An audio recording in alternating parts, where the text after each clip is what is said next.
Dans le Nord Aveyron, nos équipes ont déjà eu à intervenir à plusieurs reprises depuis je pense, la fin du mois de novembre. Mais là, c'est l'épisode le plus significatif. Il a neigé abondamment tout le long de la nuit. Et ce matin, mon intention, c'est de montrer aux Aveyronnais ce que font nos équipes. On va ouvrir la route pour les usagers qui veulent aller travailler. Et ils ne sont peut-être pas forcément trop bien équipés non plus, certains. Donc il faut qu'on s'adapte un peu à tout le monde. Et depuis quelle heure vous tournez là? Moi j'ai commencé hier soir à 5h15. On a été plus embêtés ce matin que dans la journée ou hier soir dans la nuit, quoi. Moi j'ai fait de pont de Salars. Après l'épisode de jeu c'est de passer vers ici.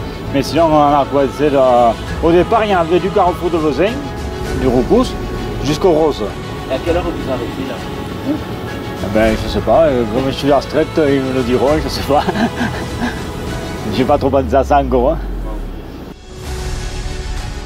Le chauffeur là, du camion qui a travaillé non-stop depuis 17h30 hier soir, il est maintenant 8h, ce qui signifie qu'il y a une amplitude horaire énorme pour nos agents qui sont d'astreinte. Et l'objectif, c'est évidemment de maintenir alors d'abord le réseau principal dans un état permanent de circulation, c'est le cas. Et puis à côté, il y a d'autres équipes qui sont sur le réseau qu'on appelle le réseau secondaire. On a vu aussi le chargement du camion en selle, puisqu'on sale en même temps de façon à ce que le verglas ne s'installe pas. Et moi, mon souhait, c'est vraiment de saluer l'engagement de nos équipes partout dans le département, avec tout un système d'astreinte qui remonte jusqu'au plus haut niveau de décision du département et qui permet qu'en temps réel, on sache exactement quel est l'état des routes, quand sont déclenchées les interventions, là où il y a des points difficiles aussi. On vient d'être informé que des camions parfois sont en difficulté et par voie de conséquence, ça crée des embouteillages. Nos équipes doivent s'y déplacer pour essayer de les aider à dégager le passage.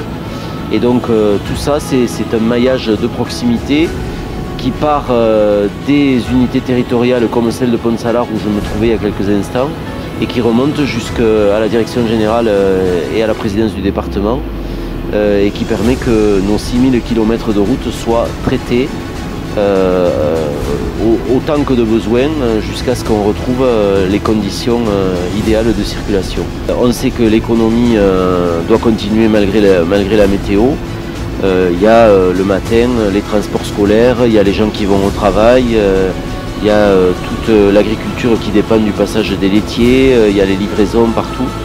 Et donc on fait le maximum. Il faut aussi que chacun puisse comprendre que malgré toute cette mobilisation et la bonne volonté des agents qui travaillent à votre service, on ne peut pas être partout en même temps et il faut accepter l'idée que quand il fait mauvais, il faut prévoir davantage de temps, être bien équipé pour se déplacer, ne pas se mettre en danger et ne pas mettre les autres en danger.